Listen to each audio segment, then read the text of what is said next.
Эл аралык издөөдө жүргөн мурда президент Аскар Акаевдин күйөө баласы Адил Тойгонбаев Дубайда кармалды.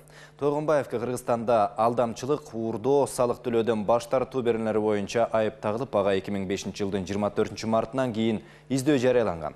Ал Акаевдин бири учурунда анын үй бүлөсү менен бирге Кыргызстандагы кирешелүү делген ири ишканаларды көмүскө башкарып, өлкөдөгү медиа чөйрөнү көзөмөлдөп турган. Мына ушундай эле көрүнүш 2005 жылдагы март инкылабынан кийин Бакиев бийлигинин тушунда да уланды. 20 жылдык үй бүлөлүк башкарууга кыргыз эли кантип чекит койду? Өткөн 2 инкылапка серепчилердин баасы кабарчыбыз Самат Асиповдун материалында.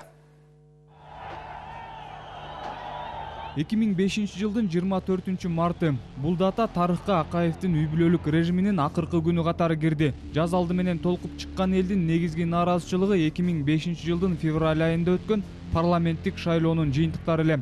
Анда Бермет Акаева Бишкек шаарынан, ал эми Айдар Акаев Геминден жогорку кеңешке депутат болуп келишкен эле. Акаевдин ошо 2005 жылдагы шайлоодо парламентке ушундай одону бузуу менен мыйзамдарды Берметти Бишкектен өткөрүүгө далбастап, Айдарды Геминден өткөрөм дегенде ушунчалык көрүнүп калды да.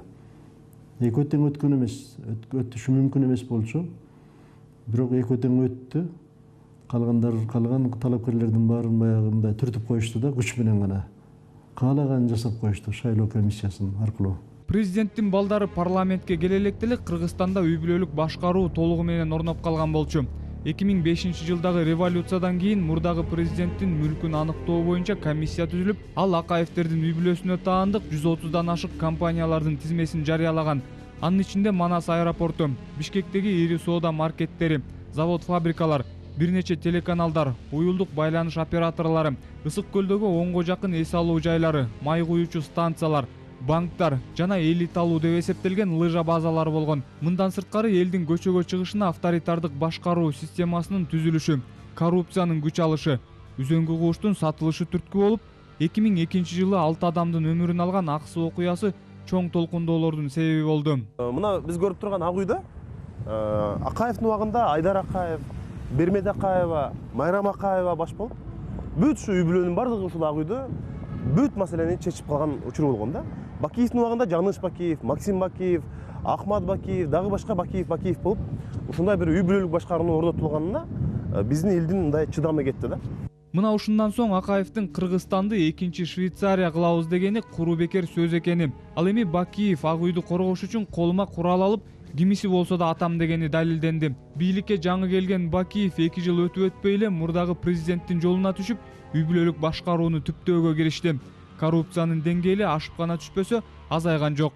Бакиевдин кабылдамасында толтура саясатта эч качан аралашпаган, жүрбөгөн, бирок баягы мындайча айтканда коррупционерлер да Кыргызстанда бүт сызга отургузгандардын баары чоң курсактар бирден дипломатын көтөрүп, ошо эмеде отурушкан экен да, күтүп кабыл алуусун. Мен барганда эле көргөндө эле айтып идим да, атайын көрө шорду кыргызым дедим да. Ушу бүт кыргыз элин сызга отургузгандардын баары чогулган турбайбызбы деп өзүм да кошуп койдум да. Калың катмар албетте башында эптеп эле тынччылык болсо экен. Акаевдин 15 жылдан кийин кандайдыр бир мындай бир кайра жаралуу процесс болуп кетеби деген үмүт менен жашадык. А 2 жылдан кийин мен оюмча 2007ден баштап калың эл түшүнө баштады. Ошол жылдары биз баарыбыз көрүп аттык, Бакиевдин үй бүлөсү, балдары, инилери баары уже Кыргызстанды бөлүп алып, устукандап башкара башташкан. Биз аны көрүп аттык, ошон үчүн мындай бийлик көпкө созулбайт эле менимче.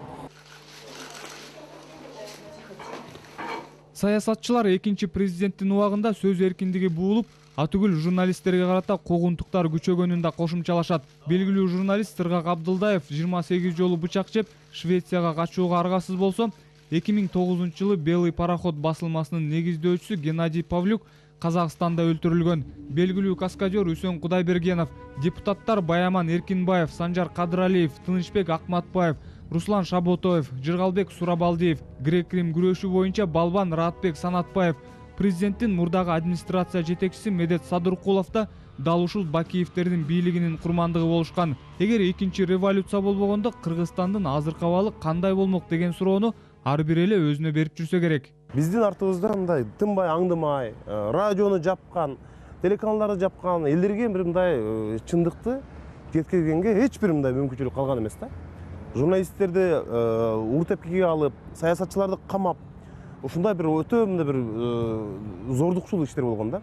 Эгерде революция болбой калганда, бизди азыр кадимкидей криминал башкарып, ишкерлердин налогун дагы алып, Жаныш Бакиевке ушу кичине эле бийликке туура эмес ойлонуп койгонуң үчүн булар бизди Түндүк Кореяга да кылып, булар камап, сабап, мындай бир диктаторлук бийлик орнотмок да.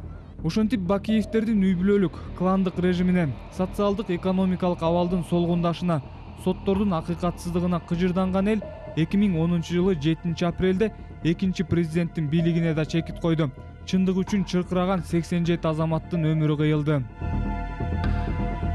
2010 жылдан кийин Курманбек Бакиев, баласы Максим, Марат жана Жаныш Бакиевтер сыртынан соттолушуп, азыркы учурга чейин аларды Белоруссиядан жана Улуу Британиядан экстрадициялоо боюнча аракеттер токтой элек. Албетте 10 жыл мурдагыдай акыбал Кыргызстанда азыр жок. Сөз эркиндиги, мамлекеттик башкаруу системасы жана демократия карай жолдо өлкө коңшу мамлекеттерден бир кыйла алдыга кетти десек болот.